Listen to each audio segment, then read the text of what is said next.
welcome to my presentation, Future Proof. Woo! We are going to talk today about ensuring future brand success on Facebook and Instagram. Yes, okay, let's get started. My name is Ashley Vinson. I am a creative agency partner working for Facebook Benelux. I work here in Amsterdam, currently in my wonderful home office. My job as a creative agency partner is to work with some of the top creative agencies and their clients and help them scale learnings and tactics and strategies, basically how to make super effective ad campaigns. So I have written that presentation using the wisdom and the knowledge and the really hard-won experience I had, and I am giving it to you today. What is my background? Well, some of you may know me from having worked at Twitter. I've also worked for some of the really big fancy ad agencies, but most importantly, I've worked for a lot of not very fancy agencies as well. So I've worked for very tiny clients with small budgets. I've worked with big clients with big budgets, all clients in between. And really what this presentation is about is giving you information and strategies that you can apply regardless of what your budget is, I hope. Let's see. All right, so where are we today? Besides cats making guest appearances over and over in Zoom calls, we did see that 2020 did accelerate some change. And what we also saw was that brands were really put in a position to have to shift their strategies, shift their budgets, change how their teams are made up. And now what I'm seeing in the market is that this change is building a momentum to really think about how can we change all the ways we're working. So yes, at first we had to make these changes, but there's a lot of things that we learned from what happened in 2020 that can actually be used moving forward and are more efficient ways of doing work and doing business. So a really interesting report that came out from Campaign Magazine. They interviewed a bunch of CMOs in EMEA, and you should read the whole report, but one of the questions I liked in there was, what capabilities are you looking for in future marketing teams? And if you look at this circle, you're gonna see programmatic, data and analytics, ad tech and martech, creativity, of course, and strategic thinking. And this totally tracks with what we're seeing at Facebook in terms of the needs of clients, most especially in the ad tech and martech area. There's a lot of questions and needs to be filled there, and a lot of opportunity as well. So how can a brand be future-proof on Facebook and Instagram? In other words, how can you set up ways of working and ways of thinking and doing the work that will ensure that when you run a campaign on our platforms, it is successful? So I will talk to you today about those 7 things. So the first one, context-centric creative. So what do I mean by this? And to be honest, I made this term up. So maybe other people are using it, but I love the CCC. So context-centric creative. So it came from this comment that I see a lot coming from brands where they make this 60-second or 30-second, what they call hero film. And from that, they do these cut downs. So they essentially, kind of like, I don't know if any of you have ever had the opportunity to be a bridesmaid in an American wedding. A lot of times you spend a lot of money on this amazing, beautiful dress, and it costs a lot of money. And of course, the bride always tells you, don't worry, you can wear it again. And that's how I look at a lot of these online films, because they are wonderful and they're made for the right context. They're made for people that are in lean back mode and to just watch the content. But it's really difficult to try to reuse that into a different context. In other words, a different thing such as mobile. So, if you think about it, if we're going to move away from the wedding dress analogy, it's similar to if you made a print ad. Maybe in that print ad, you're thinking about the context of the consumer and how they're actually consuming that. All right, they're sitting, they're reading, they're looking, they have time to take in a lot more information, so you can put a lot more text and copy and information. However, if you took that exact same kind of copy-heavy print ad and you threw it up onto a billboard, it wouldn't work. And why? Because now it may be the same consumer that's walking by the billboard that's reading your magazine, but the context has changed, right? Because now they are in a hurry, they don't have a lot of time to consume content, they're probably walking by or driving by. So you would design that billboard with that in mind. And when you're thinking about mobile, you're thinking about it in the same way. So let's take this example. I've shown this a lot of times. It's from Chocomel. And so about a while back, Chocomel had their online video, and they said, okay, well, we know running an online video just in the horizontal format isn't going to work. So we will do a cut down of that actual video. We will make it vertical and we'll cut it down in size. Okay. But they were also smart enough that they asked their creative agency, Boomerang, to say, okay, so we have this content that was designed kind of more for like online viewing, but it wasn't really designed for mobile. And so Boomerang came up with this great concept. They made a lot of different videos that were kind of shot from that really authentic moving camera mobile way. And it really kind of communicated in the way that the consumer, in the right context, that they are using their mobile phone. And this wasn't just something that, woo, that was great, we did that for fun. It actually drove results. So we saw a much, much higher brand recall. So people remembered the brand a lot more when they actually were exposed to the built for mobile content, even over the one that was optimized for mobile. So check out the case on Facebook Success Stories. It's under Chocomel, and you can read more about it. But the key takeaways from all of this is that when you're creating context-centric creative, and if we're talking specifically about Facebook and Instagram, you want to create creative work that fits context and behavior. So in the case of Facebook and Instagram, everyone is on their mobile phone. Everyone is scrolling or swiping, and most people spend on average 1.7 seconds looking at a piece of content. So that means you need to grab their attention. You have to make an impression and think about that. So the clients that we see most successful are the ones that are mobile-minded, meaning they're thinking about the creative, they review the creative on the mobile phone, they say, does this make sense in the context? When I take this ad that was maybe made for this format and I throw it onto a tiny little screen, is it in the right context? Does it still make sense to the consumer? The other thing they're doing is they're making sure that they're creating in a non-linear fashion. What I mean by that is if you think of kind of your classic 30-second narrative, you start with a story, it builds, and then you tell the message. Well, you may not have all that time or that attention you'll get from the consumer. So you want to tell the story, maybe load the message up front, try to hook them in. Maybe they watch more content, maybe they don't, but at least you use those first precious seconds to get your message out. And lastly, make multiple versions. Now, why? Well, we've all heard about the algorithm. The algorithm is there wanting to serve the best content to the person so they have the best experience. And when you have multiple versions of ads, you power the algorithm to do that. So if you're only giving it 1 or 2 ads to choose from, that's like saying, okay, you only have 1 or 2 outfits to wear for the entire year. So when you're thinking about creating content, not only are you creating it for a mobile mindset and to create it in the right context, but you're making enough versions so algorithms on all our platforms can actually find the right version that goes to the right consumer. And that's kind of the cool thing that you can do. All right, moving on. Let's talk about campaign measurement. It is a tedious topic. It is hard. I could actually do a presentation on this for probably, a good 3 to 5 days. And I think, it's confusing. There is so much data that is coming out of these reports you're getting, and I see clients and agencies are so confused. Like, okay, I just got the media report. It says we got really strong engagement, but we didn't reach a lot of people and we had really high CPM costs. And, my campaign was there to see if somebody would recall my brand. And I don't know if any of this data leads to that. And these are great questions you should be asking and thinking, because the reality is that a lot of people aren't necessarily doing campaign measurement correctly. And as a result, they're either killing creative that's actually working, or they're actually thinking creative that's working that's not doing it.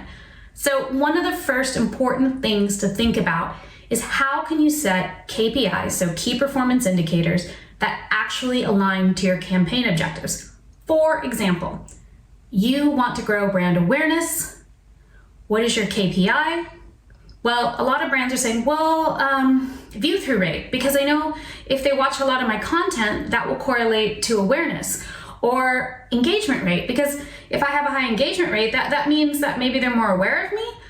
And all of these, I get it, you want to use these numbers, but these are proxy metrics. And in all the research we have at Facebook, there is no correlation between your view through rate. There's no correlation between your engagement rate to somehow driving those brand metrics of brand awareness. So it's really important when you're looking at your creative that you actually set the right metrics to measure what your goal is. Now, and that means about limiting the proxy metrics that you're using. And it's creating measurement systems, let's say like a Nielsen type survey or a brand lift study, something that can measure, did you move the needle or not? Now, for those of you that are selling things online, this becomes a lot easier, but there still is a lot of challenges happening at the top of the funnel. How are we measuring its impact? And so I'm really challenging clients now, instead of trying to measure your top of the funnel like you do your bottom of the funnel, start setting different KPIs, because the ones that you're using probably aren't matching up and telling you whether or not you're succeeding. Okay. Creating creative at scale. One of my favorite topics as an ex-agency producer. So I hear this a lot, oh my gosh, I have this budget and it requires that I cover 7 platforms, hundreds of sizes, thousands of variations, and I have to be creatively inspiring. I remember talking to one agency and they said, 10% of our budget is going towards the creative development, 90% is going towards production. And yes, that is the reality. However, it doesn't need to be that way. There are so many tools available, and yet there's not enough clients and agencies that are adopting them, and they could really shift that 90-10 to spending 10% on making all the variations and 90% on the creative. And when you're thinking about, well, how do I achieve that? So you need to start thinking beyond zip files, right? You need to make, if you're delivering toolkits or you're delivering assets, they should be dynamic. You should not be delivering JPEGs and MOVs that you essentially just ship and forget about. And really how you do that is you use a lot of the technology and tools that are available to do that production and to integrate dynamically with the media. So not only are you able to deliver them in a more seamless way directly into the media, but you're able to adjust them as they are running with one click. And I think one of the biggest challenges, of course, is you have to be hiring agencies and people that understand this. I don't think anyone's out there trying to hide the secret of dynamic creative tools, but simply a lot of people don't know. And so when I'm talking to a lot of creative agencies, I said, hey, there's all these great tools out there. And just like when we worked at creative agencies, we would look at different directors and production companies. This is the same thing we should be doing when we're looking for any kind of MarTech or ad tech tools to help us scale the creative. And so we can focus our time and energy on making good creative, not just doing resizes. So quick piece of advice, check out Facebook Marketing Partners. So it is a website which lists probably, over 1,600 different companies that you can actually see if they would match any of the needs you have. And you can browse through them. And so my recommendation is essentially, see what you're trying to do. If you're trying to build a messenger bot, or if you're trying to do more dynamic creative, or you need to get out some kind of content to creators, look at that, vet a couple of these companies and see which one will work for you. Because like production companies, you want to have a bunch of different ones on hand and see which one will be great. But go to Facebook Marketing Partners, check out, there's a lot of different companies that are actually been vetted by us that work really well with our platforms. Okay. Test and learn. I don't know why I sang that. I was just inspired. So, I see this happen too, right? So they get the 2 ads, right, from the zip file, and then they upload them to the media buy, the media team, and then they just let them run. So for me, one of the greatest things about digital campaigns is that you can load them into the media, and within a few days, you can see how things are going. And this is one of the key things that clients are missing. And if you want to be future ready, you really want to think about, how am I testing and learning? So remember, first of all, of course, digital campaigns allow that easy way to test and learn because they are digital. So unlike making a TV ad or a print ad where you really do have to finalize it and ship it, digital is completely flexible and should be treated as such. So that means you need to build campaigns to allow for constant improvement while the campaigns are live. So what I mean is, like, you load up the system with those multiple versions I told you about. You let them run for a bit. A lot of times, if you've set it up correctly, the system will optimize for you and choose the best performing creative. And you keep tweaking it as you go along. And of course, from that, you're going to gain a lot of learnings that you can use for future campaigns. So you kind of learn, okay, every time we start off a video with a cat, people seem to watch longer. Okay, every time we start off a video using a dog running, people will click and buy more to this site. There is so much to learn. And if you set out a systematic approach for testing, like creating a group of creative, setting a hypothesis, running it, finding out the learnings, tweaking, allowing, and just keep iterating. And some of the most successful brands that are on our platform do this every single day. So really embrace that test and learn mentality with digital. It is almost like a sin not to actually take advantage of that digital functionality of being able to be flexible and change out your creative on a regular basis. Okay, always on. So I've been working digital for a long time ago, and this has been a term that's been around for a long time. So brands are always saying, I want to be always on. And usually what they mean by that is that they want to try to create posts on a regular basis, post to their account, and try to reach people with the organic content. So a lot of times they're trying to line it up against a specific day. I'm personally a big fan of May 14th, National Dance Like a Chicken Day. I do see a missed opportunity for a lot of brands to post about that. But seriously, what's happening is that always on, I think, has been a strategy for so long that it hasn't adjusted to how it's going to work and how we need to work in the future. So let me show you an example. So a lot of people are treating always on as always posting, right? So this is an organic post. They're posting to their account. They might have 100,000 followers, and then it goes out only to a small number of them.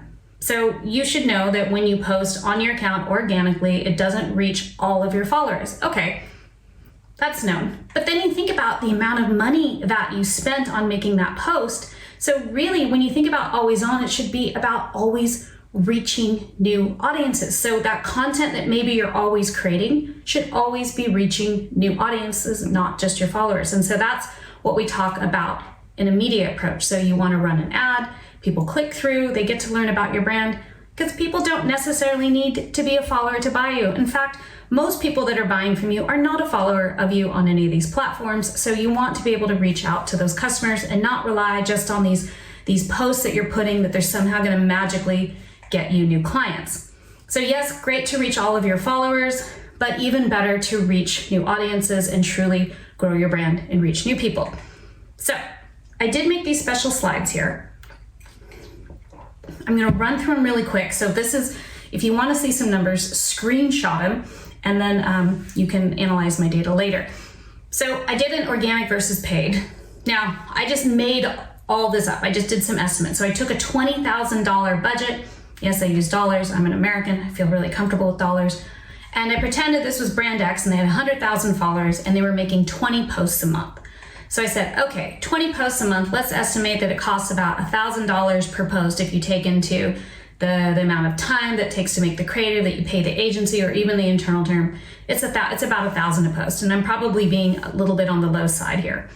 So, okay, so if you're gonna make 20 posts a month and you're posting all the time, that's about $20,000 a month you're spending on creative. You have 100,000 followers. Let's estimate on the high side, you're reaching 10% of your followers. Again, look at your specific account. You can see the actual numbers. Some people may be higher, most people are lower. So out of that, you make 20 posts, you reach 10,000 people. We don't know, you make 200,000 impressions. So you're not spending any media. You have no media impressions. So your effective CPM, or your cost per thousand, is about $100. Woo, pretty high. Now, let's say we move that budget around a little bit. So we do a hybrid. So we do organic and paid. We take that same $20,000 budget, but this time we don't make as many posts. We spend, let's say, $6,000 on those posts, same number of followers, same amount of organic reach, but we shift that other budget, that $14,000, into media, and estimating at about $5 cost per thousand, you can get 2.8 million media impressions from that same budget.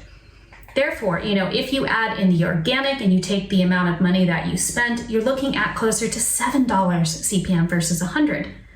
Now, I know I'm a little biased here. I'm working for Facebook, we're selling media, but for me, when I look at a budget standpoint, I love creativity and I love the content, but I feel like a lot of brands are spending so much time on making this content and it's not having the impact it could. So putting a media strategy behind it and maybe shifting the budget around is gonna get you a lot more results and get you a lot bigger reach. Okay, let us talk about always on at the end here. It is about brand presence. It's not the frequency of brand posting, right? And ensure that your content reaches your entire potential audience, not just that small percentage of the people that already like you and follow you. And again, think about, are you allocating budgets in the right way to focus on impact and not necessarily on how much you're getting out, but how much impact you're actually making? Okay, let's talk about influencers and creators. So I think this is something I see brands struggle with. Like, most brands at this point have engaged with an influencer or a creator, and they're like, okay, that was great, but I don't know what 5% engagement meant. I don't know, is 100,000 followers great? Is it not great? And how do I actually measure if they had any impact? So similar to what we just talked about with Always On, I think what I see a lot, again, is this organic approach. So they choose this awesome influencer. She posts about the product. She has 65,000 followers, but then, it only reaches a small percentage of her audience. And then if you're looking at what your target audience is as a brand, there's generally only a small overlap. So you've spent all this money getting this influencer to make your content, they post it out organically, and boom, you're only reaching a small percentage of their audience, and of that audience they've reached, are they even your brand audience? So really, there's nothing wrong with using an influencer. It's about tweaking your strategy. Same thing with Always On, is simply put media behind the post. Just like the posts that you're creating organically, make sure that that content actually has media behind it, so it actually gives you the best bang for the buck. So yes, you reach their followers, but at the same time, you're actually reaching the entire audience that would be great for her and for your brand. So when you're thinking about leveraging influencers and creators, think about people from a content standpoint who can make the most impact. So don't necessarily look at the number of followers, because as you saw in the example before, media is, relatively cheap. So better to get the best content out of them and have the strongest voice coming from that person and be able to amplify that with the media dollars. And you're going to use that media to ensure that you're reaching that right audience, because again, even if this person is awesome and a right match for your brand, you don't know if all their followers are also awesome and a great match for your brand. And lastly, you need to measure the success on business impact. So now there's so many different tools that are available on Facebook and Instagram where you can actually track and see, did they drive sales? Did they help drive brand awareness? There's a lot of ways to do that, because looking at, again, things like engagement or even reach isn't necessarily going to tell you that they actually did something and helped your brand. So figure out different ways to measure that success than using kind of the old-fashioned traditional ways. Okay, lastly, let's talk about diversity and inclusion. So this is a growing area. A lot of brands are working hard to figure out, how do we talk about this? How do we do proper representation and ads? And I think we've made some definite movements, and there are a lot of differences depending on which country you're in. And I think one of the things that I see a lot is that people, are really focusing so much on race and determining, like, okay, well, if we have different colors of skin and different races involved, okay, have we checked the D&I box? And there's some interesting facts here that I pulled. So while 92% of brands showed people of color, only 15% were culturally represented by more than their skin color, right? So we're focusing on skin color, not necessarily cultural representation. 94% of brands showed women in a primary role, but most of those instances were stereotypes, right? So they were put into roles as mothers, as someone who was cooking. So yes, they're in front of the camera, but not necessarily in more interesting roles. 43% of brands had at least one occurrence of a senior citizen in their ads, but none of them had any characters in a position of power, right? So they're kind of leaning into the stereotypes a lot. Fewer than 1% of ads had occurrences of an LGBTQ character, and also fewer than 1% of ads represented people with disabilities. So while we've made some progress, there's a lot to go. And because what we're seeing is, like, there's a lot of not representation of certain groups, or there's kind of a diminished representation of certain groups, or a lot of ads show the oversimplification or maybe a distorted representation of certain groups. So I think for us as brands, it's great that we're making progress and we're thinking about it, but there's still a lot of room to grow. And if you're talking to the people that need to supply budget, why should you do this? Why should you give money to this? Why should you make an effort in this area? Because let's look at the business side. 44% is the average stock increase over the past 2 years for those representative ads from those brands. 69% better performance overall in the company, and 83% higher preference by consumers. So it's great to do for society. It's great to do for business, and something that should be included in every marketing plan and every agency plan when you're building campaigns. So make sure that you're bringing that diversity and inclusion thinking into every aspect of your campaign process. And what that means is you want to ensure that you're always including diverse talent for both internal and external teams. So, for me in the Netherlands, I see a lot of marketing teams here that are quite homogenous and alike. And it's really difficult to drive that type of agenda if you don't have that diversity in your own teams. And then second of all, be hiring externally teams that have a diverse opinion, diverse backgrounds, ways of looking at things in a new way, so your brand doesn't get caught into this kind of narrow-minded view of the world that may not be taking advantage of ensuring that you represent all of society, not just a small portion of them. And again, look at the script when you're seeing things. Are we going into stereotypes? Are we doing things like, oh wow, she doesn't look so pretty, but once she uses my product, she's suddenly confident? Are we leaning into things that are things of the past and not thinking about how do we portray people in a strong and meaningful way in the future? And of course, this stuff is not necessarily comfortable. So you're going to feel uncomfortable, and it's really about, as a marketer, as agencies, to push yourself out of your comfort zone and learn and really drive to push advertising and representation even further. Yes. So, in conclusion, how do you future-proof yourself for Facebook and Instagram? It's about creating context-centric creative, again, thinking about where is your consumer right now, and is that creative connecting to them in the right way, in the right context? And for Facebook and Instagram, that means how are you thinking about how it's communicated on a mobile phone? Campaign measurement, make sure that your key performance indicators, your KPIs, are actually things that can measure what your campaign objective is. Remember, creating creative at scale. There are a lot of solutions and tools and technology out there that can really relieve you of the burden of doing that. Embrace them, look for them, apply them to your campaigns. Test and learn. Take advantage of the digital format and really be able to test your content, learn about it, iterate, and then go again. Think about always on. Always on is really about always reaching new audience, not necessarily about always posting every day. When you're using influencers and creators, hire the ones that are creating the best content and make sure you put media behind that content to ensure you're reaching your audiences.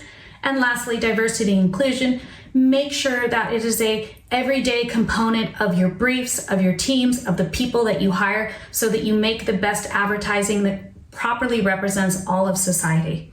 So these are the top 7 things I would say. If you're thinking about what am I going to focus on for the next years, these are the ones I would do.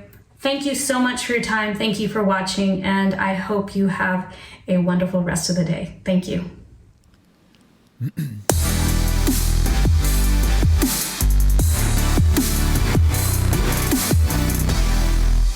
I know it's 2 weeks late, but happy Dance Like a Chicken Day.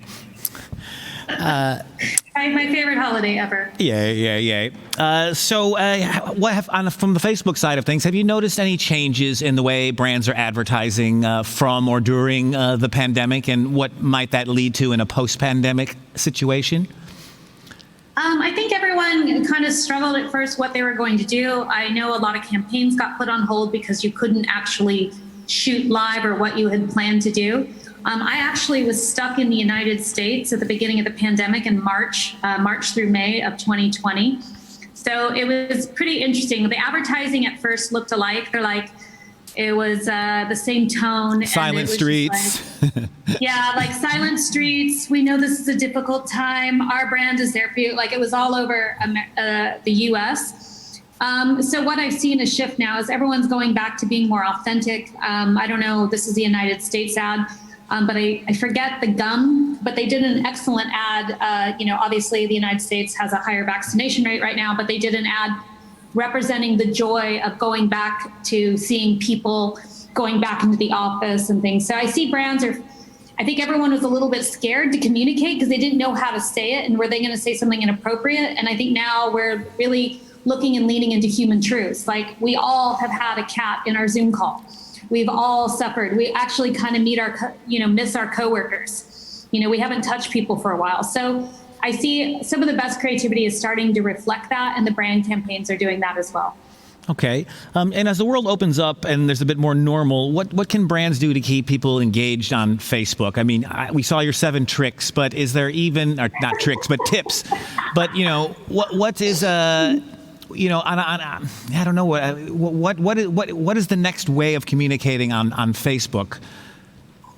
I think it's not necessarily there's a next way. I think some brands focus on, they're like, okay, now Reels is going to turn into an ad. How do we do stories? How do we do this? I think, the metric I always go by is like, is what you're saying helpful? Is it useful? Is it relevant? Or is it really entertaining? Because these are human truths that stay the same. I mean, the mobile thing I emphasize a lot because I think people forget that everyone is spending time on this thing and they're spending an inordinate time. So I think moving forward, you just have to think about how am I going to communicate to people in a relevant, useful, helpful, or very entertaining way when I'm so small and on their mobile phone. It's a very intimate connection. So things haven't changed. I just think brands that are failing are the ones that are a little bit narcissistic, right? It's like a bad date. They start talking about themselves like, hello, this is our brand, this is our USP. The ones that are successful are those that kind of figure out what those needs are of what their consumer are, and they address those immediately. One of our earlier speakers, Timothy van de Wiel, was a bit less excited about Facebook and say that the display ads are only engaged, 1.2 seconds each, and that it was hard to make an impression. What would you say to something like that? Well, I think what's happening is a lot of old school marketers are still focusing on things like engagement and likes and comments and shares. And the reality is that's just not happening. And the research shows there's no correlation between those things and business impact. I wish there was, because then we could just sell a whole bunch of ads and get likes and then sell some more widgets. The thing is, on average, people are browsing through their feed. You have 1.7 seconds that they're spending on time to make an impression and to pull them in. Again, using my dating analogy, which is so appropriate, you're trying to, if you're speed dating, right, you have to say something to them to hook them in. And that's essentially what you're doing with the ads. But if you're an advertiser and you're looking at the success of your campaign based on your engagement rate, you're way off. And so, no, I mean, people aren't liking brand ads, they're not sharing brand ads, but we do see impact just by exposure to the ad. Even a few seconds can make an impact. We saw this with a Desperados campaign that just brought the beer full and center looking delicious and cold, and we saw an increase in purchase intent. Oops, I'm going to keep talking here. I assume this is something only happening here in my studio. Hopefully you can hear me. You were talking about test and learning, of course, and people are making these changes sometimes daily. What sorts of changes are they making exactly? Well, it's a great question. I think, really what you want to start off with is thinking about what is the hypothesis. So in that example that I showed, you're thinking about the different USPs, right? So it's a great product. You have free shipping. So you test out maybe the messages that are getting the results that you want, and then you start doing variations on that. But every single time you have a test, you have one variable and you have a hypothesis. So you don't want to be like doing a ton of different designs and testing out messages all at once, because you won't be able to narrow down what's happening. And depending on the size of your campaign, you should know within a week, looking at some of the initial data, which one is getting delivered more, which results. But again, the most important thing is you don't throw the ads out there without knowing how you're going to judge it or what the hypothesis is. For instance, we believe that monkeys get more clicks than cats or dogs. So then you run an ad with the dog, an ad with the cat, and an ad with the monkey. That's your hypothesis. You said that it gets more clicks. That's your measurement. And that's what you would aim to do. So you would then run the test, see if that's true, and then do the next test after that. Okay, perfect. Ashley, we'll stop it right there then. Thank you for your presentation and thank you for your insights. Thank you so much for your time. Have a great day. Bye-bye. Bye.